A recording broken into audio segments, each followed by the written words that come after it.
প্রিয় ছাত্রছাত্রীরা, যারা এনএমএমএস পরীক্ষা দেবে তাদের ম্যাট এবং স্যাট এই দুটো পরীক্ষা হয়। তা ম্যাটে লেটার কোডিং রিলেটেড প্রবলেম নিয়ে আমি এখন আলোচনা করব। আমি তোমাদের কাছে এই লেটার কোডিংয়ের একটা প্রবলেম কিভাবে সমাধান করবে স্টেপ বাই স্টেপ দেখাবো, এবং আর একটা প্রবলেম তোমাদেরকে করতে দেব, ঠিক সেম টাইপের প্রবলেম। সেই প্রবলেমটা সলভ করে কি অ্যান্সার হচ্ছে সেটা তোমরা আমাকে কমেন্টে জানাবে। ঠিক আছে, এসো প্রশ্নটা দেখো কি আছে। প্রথম যে প্রশ্নটা 1 নম্বর যেটা দিয়েছি, দেখো নির্দিষ্ট কোডে ইঙ্কে লেখা হয় কেপিএম হিসাবে, সেই নির্দিষ্ট কোডে সিএটিকে কিভাবে লেখা হবে। তা দেখো ইঙ্কটাকে একটা নির্দিষ্ট রুল ফলো করে কেপিএম লেখা হচ্ছে, সেই যে রুলটা, যে রুল ফলো করে ইঙ্ক থেকে কেপিএম লেখা হচ্ছে, সেই একই রুল ইউজ করে সিএটিকে কিভাবে লেখা হবে, এই 4টে অপশানের মধ্যে কোনটা হবে সেটা তোমাকে চুজ করতে হবে। ঠিক আছে, তাহলে দেখো কিভাবে করব। প্রথমে একটা কথা বলে রাখি, এই যে INKKPM যে লেটারগুলো আছে, ওই লেটারগুলো অ্যালফাবেটের মধ্যে তাদের পজিশন অনুযায়ী তাদেরকে আমরা মান দিই। ধরো এটা রয়েছে কোন পজিশানে, 1 নম্বর পজিশানে, প্রথম পজিশানে, ওটাকে 1 ধরা হয়। ঠিক আছে, দেখো আমি এখন একটা চার্ট দিয়ে দিলাম। দেখো এখানে এটা প্রথম পজিশানে আছে 1, বিটা হচ্ছে দ্বিতীয় পজিশানে আছে 2, সিটা তৃতীয় পজিশানে আছে 3, একইভাবে জেডটা একদম শেষে 26তম পজিশানে আছে, ওর মান হচ্ছে 26। তাহলে এইভাবে আমরা কি করব, এই ইনকে এর মানটা দেখব, কেপিএম এর মানটা দেখব।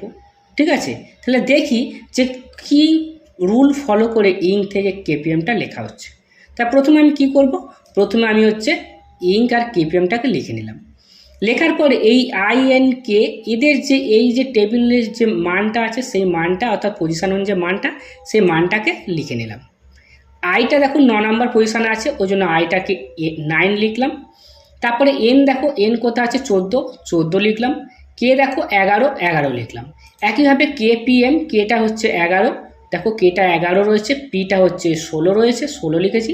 আর এমটা দেখো 13 রয়েছে, তাই এমটা 13 লিখলাম।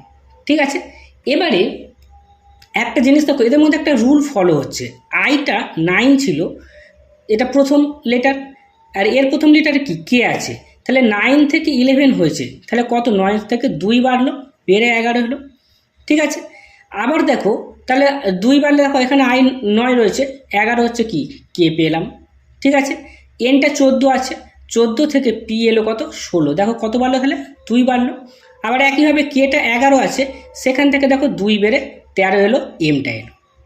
ঠিক আছে, তাহলে এই একই নিয়ম ফলো করব। আমরা দেখতে পাচ্ছি কি 2 করে সব কটাই বেড়েছে, এটা 2 বেড়ে কোনোটা 3ও বাড়তে পারতো। ঠিক আছে, ধরো এখান থেকে 11, এখানে হয়তো দেখলাম 14, তাহলে 3 বাড়লো, তখন আমরা সেইভাবেই নেব। এখানে আমরা যদিও দেখতে পাচ্ছি যে সব কটাই 2 করে বেড়েছে।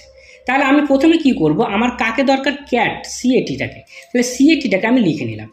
এবার সিএটি লেখার পর এই সিএটির পজিশান, সি এর মানটা, এর মানটা, টি এর মানটা, সেগুলো লিখে নিলাম। সিটা হচ্ছে 3 নম্বর পজিশান, 3 লিখলাম। এটা হচ্ছে 1 নম্বর, 1 লিখলাম। টিটা হচ্ছে 20 নম্বর পজিশান, 20 লিখলাম। এবারে আমার কি দরকার, আমার দরকার হচ্ছে তোমার এই সিটা হচ্ছে 3-এর সঙ্গে 2 যোগ করা, কত 5, তাহলে পঞ্চম স্থানে কে আছে, পঞ্চম স্থানে ই রয়েছে, তাহলে সি থেকে আমরা কি পাবো, সি থেকে আমরা ই পাবো।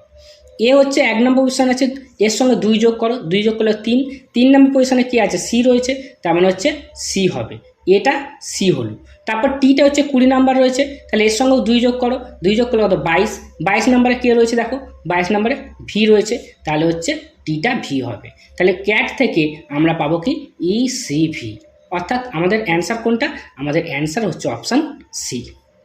ঠিক আছে, তাহলে এইভাবে তোমাকে দেখতে হবে, প্রথমে এগুলো লিখে নিতে হবে, লিখে নিয়ে দেখতে হবে যে প্রথমটা 9 আছে, তারপরটা 11 হলো, অর্থাৎ এখানে 2 বাড়লো।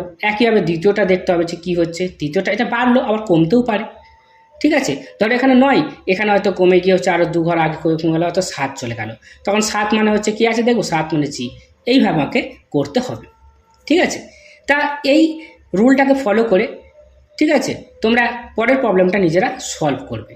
প্রবলেমটা হচ্ছে কি, প্রবলেমটা হচ্ছে এইটা, যে নির্দিষ্ট করে পটেটোকে লেখা হয় RQVCVQ, তাহলে হিসাবে লেখা হয়, সেই নির্দিষ্ট করে টমেটোকে কিভাবে লেখা হবে, এই অ্যান্সারটা কি হবে তোমরা আমাকে কমেন্টে জানাবে। আর চ্যানেলে প্রথম আসলে অবশ্যই চ্যানেলটাকে সাবস্ক্রাইব করে রাখবে এই ধরনের ভিডিও নোটিফিকেশান পেতে। Thank you.